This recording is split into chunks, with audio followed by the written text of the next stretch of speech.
Hello and welcome to the Teen Dance Campaign. Today we will be going over technique. Let's get started.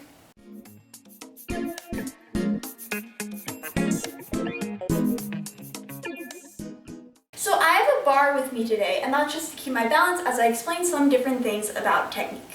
So first thing we're going to talk about is what it means to hold our core steady. So our core is a combination of our stomach, our ribs, and our gluteus maximuses. So what you want to do when you hold your core is you want to make sure that you're squeezing your stomach very, very tightly. This is going to help stabilize everything and make sure that you're not going to be moving as much or at all when you do something. It helps stabilize what you're doing. Additionally, when you squeeze your stomach, you want to make sure that you lift your ribs up and in. The idea of this is it actually helps control the stomach. Additionally, you want to make sure that you squeeze your glutes, and this helps you keep everything nice and strong. So that's what it means when a dancer says to hold your core steady. Next, we're going to be going over what it means to have sickled feet. So a sickled foot means that you're leading with your toes. The idea when you're in dance is to always lead with your heels. So for example, when I'm leading with my toes, with my heel is perfectly outwards, and that you get the heel and the toes. If I were to sickle my foot here, my foot would look a little bit like that, which means that my heel is sticking outwards and my toes are facing inwards. We want to make sure that we never do this. Not only is it ugly to see, but it can also cause a lot of damage to your feet, your knees, and your hips. So make sure that you always lead with your heel. Next, we're going to talk about what it means to be in a bar in a ballet class. When you prep your arms, you want to make sure that your arm is a little bit in front of you and that you don't grip onto the bar.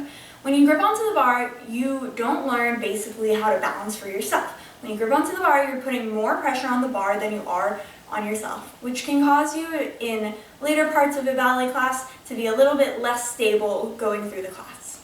So you want to make sure that your hand is a little bit in front of you and that it's a nice and easy lift. So if you're doing pliés, you're able to lift this hand up. Next, we're going to be talking about our hands. In ballet and other styles of dance, you want to make sure that you never have claw hands. Claw hands are not pretty, and it makes you look like you're thinking too much as opposed to what is a proper technique hand. With the proper technique, you want your hand to have a little bit of a lift to it, and you want to make sure that your middle finger and your thumb kind of close together and your index, ring, and pinky are a little bit outward. So your hand has a little bit of a nice lift to it. Next thing we're going to talk about is fifth position. When your hands are in fifth position, up here, you want to make sure that they're not too far back. Because when they're too far back, your ribs will have to expand forward, which is improper technique.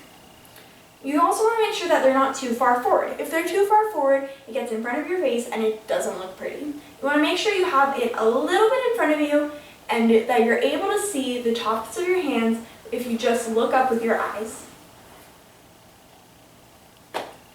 Awesome. Thank you so much for joining me today. Please make sure to like and subscribe down below. See you next time.